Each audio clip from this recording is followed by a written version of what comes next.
My humble respect to Guru Mahan, Guru Piran Sivasangran, Guru Piranyo, fellow Jnanis.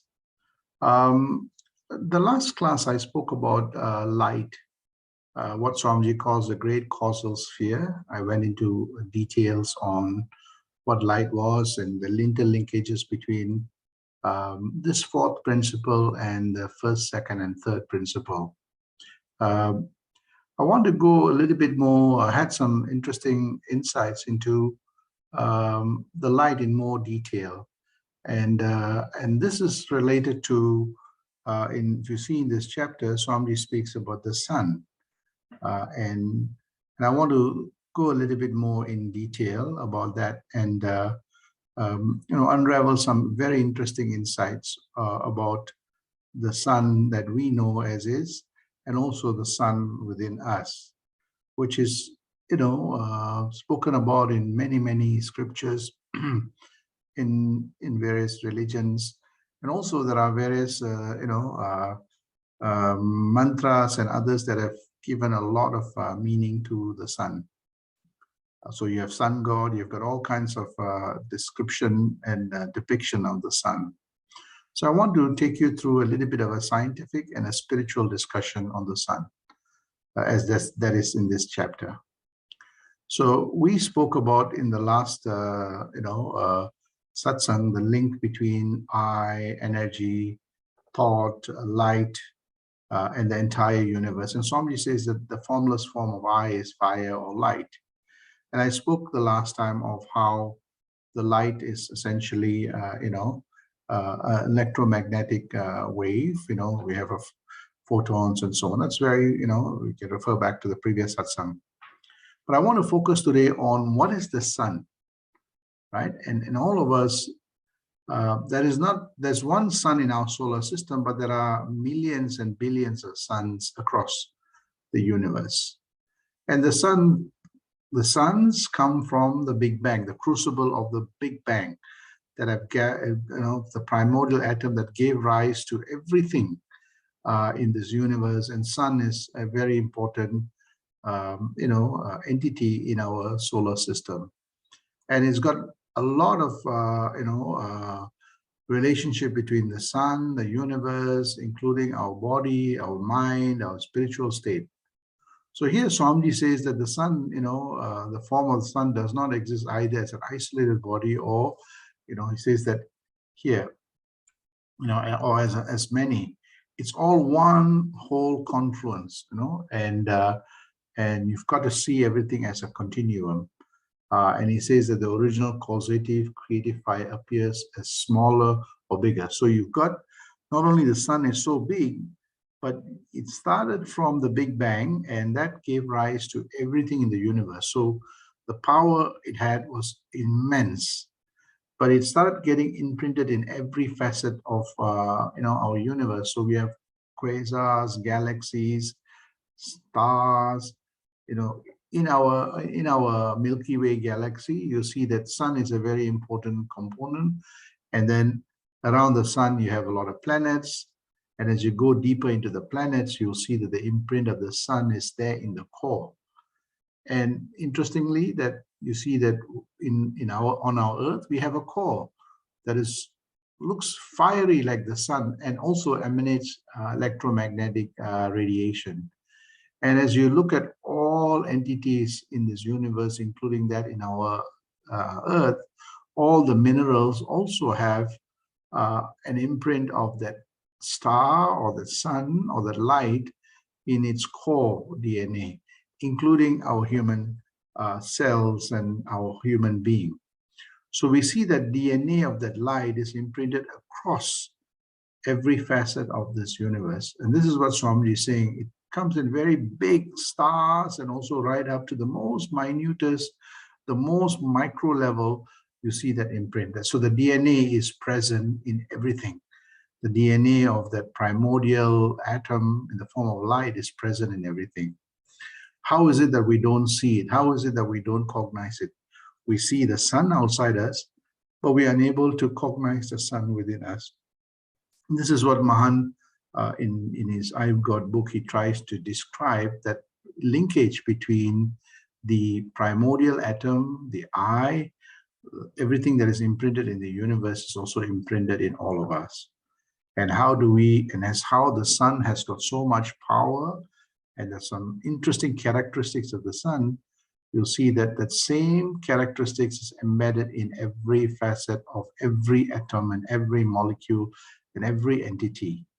And if we understand the power of the sun, and if you understand the power of the sun is transcendental and it's part of the DNA of everything, and we are a being of this universe, and if we focus our intensity, our introspection, contemplation, reflection, and meditation, we will be able to get the power of 1,000 and 1,000,000 suns. And this is what Mahan will start showing and revealing through the practice of Kundalini meditation and the I God philosophy. So let's try to understand the sun. All of us know there is a physical sun that exists out there. Do we know really what it is made out of? And this is where the scientific analysis is very important. So the sun has a core. So if you see that on the surface, there's a lot of flares, electromagnetic radiation, and we on Earth get the electromagnetic radiation. Sometimes the flare is very strong. It disrupts our satellites. Of course, the Earth has got an ozone layer that protects all the biological beings from that radiation, right? So the sun has that. So there is a core, which is really, the electromagnetic field that generates everything on the surface. And you see that there are layers of that sun right up to, we have what we call sunspot, that is the flares that take place. And what is really interesting is that, there is a structure to the sun, but there is also some interesting characteristics of the sun, right? And the sun is the star that powers all planets and keeps them in orbit, at least in our solar system, right? We have all the planets, and the same thing we see that in all the other galaxies. So we see that the sun plays a very important role for all the planets, and also we see that within the core of the planets, like how we have the electromagnetic radiation, there is a micro level sun which gives that radiation that enables the planets to go in circular motion, right? And that circular motion, and they go around the sun. So we see that the electromagnetic radiation of the sun is critical, and also the electromagnetic radiation and the magnetic force of both the sun and the planets are very important to enable it to go in harmony in orbits. If there are disruptions, you see that the planets will not be on orbit, and eventually it'll be destroyed. So we see that dynamics between sun and the planets are very, very important, and it's because of that beautiful linkage through the electromagnetic radiation. We also see the sun has a structure, and the structure is layered, as I showed you earlier. There is a core, and that core gives rise to electromagnetic forces that gives rise to everything in the surface. So there is a core in all the suns, not only our sun, every sun in the universe, including the suns in the micro level suns in each of the atoms and molecules, including us. So, and there is a layer that as the layer goes outer, you see that what was quiet and silent becomes more and more fluctuating. And for human beings, for us, the third characteristics is that we see that the sun, we are so small physically, but we see the sun is immense. The earth itself is so big, but we see that the sun is immense, and sometimes we cannot see it with our own eyes. If we do that, we go blind. So you can't see the sun directly. Of course, we use telescope and other forms of things, but to observe the sun with our eyes, the frequency is not strong enough to be able to capture the intensity of the sun, that we will damage our retina. So to cognize the sun directly is very difficult. We go blind. We have to see the sun in an indirect way. And this has got very important spiritual meaning, right? I'll come back to it. So for sun, it is really big.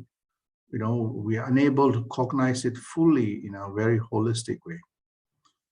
The fourth aspect is that the surface of surface activities is cyclical. It continues as flares, sometimes very low flares, sometimes very high intensive flares. So we see that, and I'll show you a picture of that the flares are there because of, as it goes out, the electromagnetic radiation, escapes. And we see that in different phases, the different energy levels, they call sunspots. It slow and then it intensify and then it comes down back. So this is what we call sun flares or sunspots. So, and the fifth characteristic of the sun is that the sun possesses a whirling magnetic field. And that magnetic field is very important because that magnetic field is what enables the sun to whirl around. And as you know, that we think that we are fixed on Earth, but we don't realize that the Earth is rotating. We think that the sun is fixed. The sun is also, rotating and whirling, and the entire universe is in a dynamic move, right? And as you know, that the universe is expanding. So we see that the sun possesses this whirling magnetic field that enables, this cyclical, behavior pattern, the cyclical patterns, and that keeps things, in a state of dynamism and movement. And that's what we see in our universe. So we see that everything is set in a motion, although we don't feel it, but there is a whirling magnetic field that is interlacing everything at the micro level right up to the Earth's surface, the entire universe. So there is a beautiful link that is a symphony that, is kind of assembled, that it's all moving in sync, but it looks separate, but they're all one, different magnetic fields. So this layer, so we see that the sun is very important for all the planets. There is a structure that is layered. As the more outer you go, the more you see that the dynamism, and it is really big, extensive for us, but the bigness comes because of its intensity. And as I said, there is a cyclical pattern and there's electromagnetic whirling movement, that dynamism that is embedded in our universe, right? So this is the 5 characteristics of the sun. But we see that, the sun gave rise to everything on our earth. Everything on our earth is supported, and, a part of the sun is with all of us. So we are actually solar beings. That is why we see in some scriptures, we have the Surya Namaskar. We have a lot of description of the sun. And you see that a micro level of the sun is imprinted in all of us, in all our cellular levels. And we see that there is a sense of radiation. And if you see that, the blue color is kind of relatively cold, but as you go higher and higher, you see that the intensity of our sun within us, the imprint of the sun, is more intensive. And we have a bodily temperature. So the moment when somebody passes away, you see that the temperature drops to, the room temperature, right? And if the room has air condition, the body will be also having that atmospheric temperature. So we see that, I'd like to, say that we are all solar beings, right? So part of that solar energy is there. Everything that the plants and animals and other things that we eat also embed that solar power in all of us. So I spoke about the characteristics of the sun, external sun. So what is the characteristics of the sun in us, right? And how is that related to all of us? So here it is. Whenever we see the sun separate, we can't relate it. Great saints and sages and Mahans and others see that, as Mahan says, we are all part of that one sun, that is interlaced with this electromagnetic force field that binds us, somewhat like a japa mala. Japa mala is the prayer beads that we use. And all that beads, you have many beads, there are numbers of beads, but they're all kept intact with a small thread that keeps it intact. In that same way, we see that all the suns in the universe may be very different. Our sun may be very different from everything else, but you see that our sun is interconnected with a very subtle thread through electromagnetism of all the planets that goes in harmony. And the planets have a core. And within each of the planets, particularly our Earth, we have many insentient things, Earth and everything else, but all of it has a core, sun.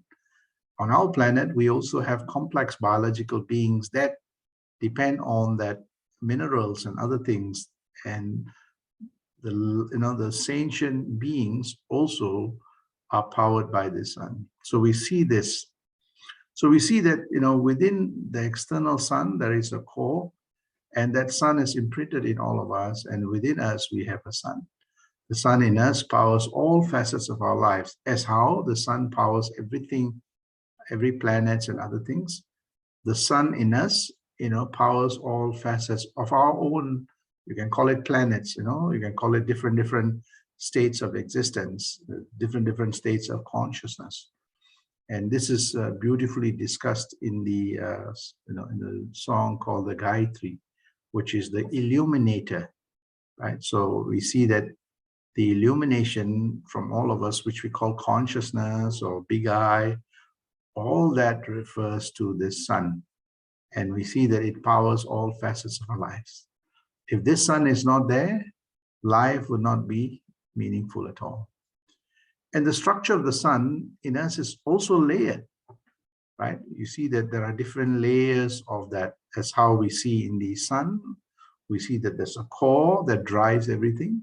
But as you go higher and higher, there are different magnetic fields or vibrations or frequency. In that same way, the core has got a particular frequency. As we go to the surface, we see that the frequency becomes very different, becomes more, as mentioned, the sun has flares, and very cyclical. In the same way that human consciousness, which is powered by the sun, a kind of an outcome of that is that as we go to the surface, our own conscious state becomes more and more. So there's a layer, and becomes more and more fluctuating. Somewhat like the sea, right? At the base of the sea, everything is calm, cool, and there's a force. But as we go higher and higher, as we come to the surface, we have waves. Somewhat like the waves in the sea, the waves, the solar waves, and the solar flares. The human mind also goes through this. So imprint of the sun is in all of us. For human beings, as mentioned earlier, the sun looks very big. It is really big, because without it, life is meaningless. Without this sun, that big sun will not be seen. So that big sun that we see outside is contained in the sun within us, right? If the sun within us is not as big as the sun outside, we would not be able to contain it. So the container has to be bigger than what it is containing. So if the sun outside is very big, and we can be aware of the bigness of the sun, that means there must be a sun in all of us that is much more bigger than that external sun. So you see that it is really big, because without it, life is meaningless. The big sun, external sun, is meaningless. The entire universe is meaningless. The big universe is meaningless, including Big Bang. So here in the third point, it says that bigger than the external sun, there is a sun that is far greater, far intensive, that is embedded in all of us. And this is what in Mahan's teachings, he teaches about the big I and the small I, right? And And this is also spoken about in the Kena Upanishad. It speaks about the eye of the eye, the years of the years, right? So, and also in one of the Upanishads, it says that, can you show me something? By knowing it, I know everything. And here in the third part, it says that if we know the sun within us, we will know all the millions and billions of sun out there, right? So here, in the third point, the characteristics of the sun in us is that, it is really big. The bigness cannot be explained, and because without it, all the big things that you see outside will be meaningless. The fourth aspect is the surface activities. That means the surface of this conscious state is also cyclical. The more external you go, the more the cyclical the forces become, the more the waves you will start feeling, the more intensive, things that you experience, right? So we see that it's very similar to the sun. All of us go through that cyclical. Some days we have the sugas, some days we have the dukkha, up and down, like the solar flares, right? So in us, we need to understand the characteristics of the sun, at the core and at different states of our own existence. And the key thing is that Swamiji always says, Unarva Gavanipa, focus on the power within you, the force within you, the vibration within you at the core.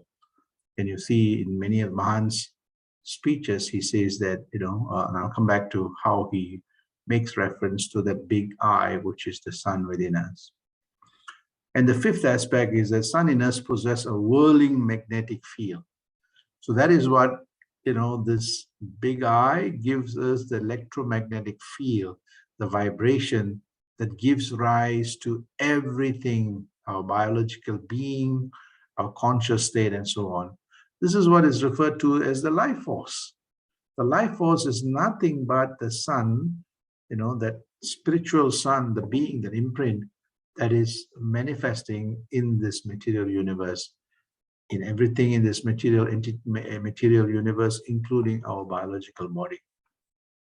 So the sun in us possesses this magnetic field, and the mind sometimes is, distracted by the external magnetic flares, and it misses the core of its own being. So Kundalini is actually is to the Kundalini Yoga and the I God philosophy that Mahan teaches, is that he talks about the sun, more importantly, the sun within all of us and all its multifaceted characteristics at the core and at different levels, ultimately at the surface, on how the flares are. So you see that the flares the sun releases has an impact on every entity that is out there. So the flares are very strong. It disrupts our satellite. It, creates a lot of radiation and so on. In that same way, all of us have that flare, that spiritual flare, our vibrations. So our vibrations, unarvu, at what stage that we are in, and that state has an impact on how it impacts all the planets. It impacts on every facet of our lives. If our flare is so strong and intensive and very negative, it permeates that negative in every facet of our lives. When I mean planets, means every state of our interactions and, engagement in this material world. So when we are unable to harness the power of our forces, be in the state of quietude and silence, and we're always in the state of turbulence and flaring out things in a destructive way, we see that, our lives becomes more turbulent. So here, Swamiji teaches us how to harness the power of our Kundalini force, our sun within us. And so the flare has sun's flare has two impacts.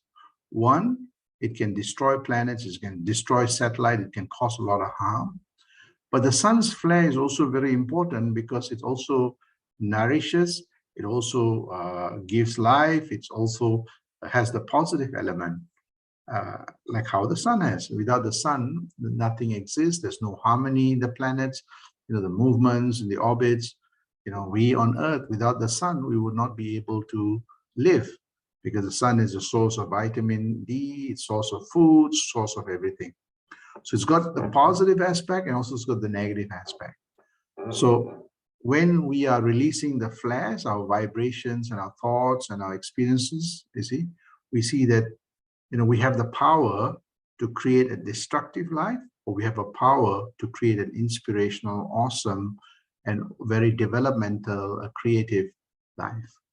So be very careful, on what you release. That is why, sometimes what we think, what we say, what our actions are very, very important.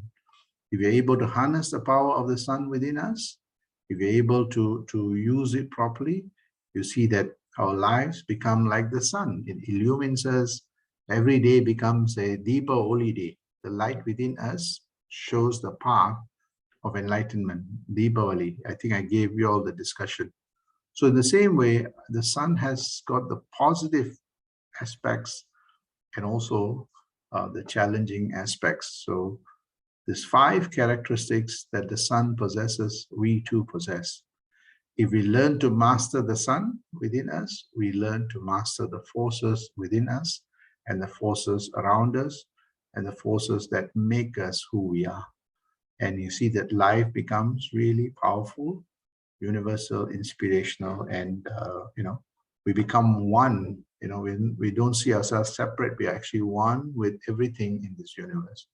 So like how the sun there is related to every entity, beings, if we possess that sun's qualities, we will also see that we are part and parcel of the entire universe, and we will see that our interrelationship between us and every being, including nature as one.